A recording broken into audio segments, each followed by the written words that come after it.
தென்பழனி மலை மேலே தண்டபாணி கோலத்திலே கண்குளிர கண்டு விட்டால் போதுமே என்றும் கருத்தில் உந்தன் அருள் வடிவம் தோன்றுமே.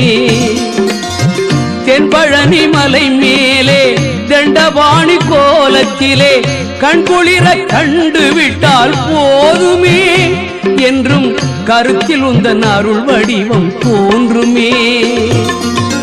உள்ளத்திலே நீ இருக்க உன்னை நம்பி நான் இருக்க வெள்ளிமலையான் மகனே வேலையா என் வாழ்வு வளம் காண கடைக்கண் பாரையா கடைக்கண் பாரையா.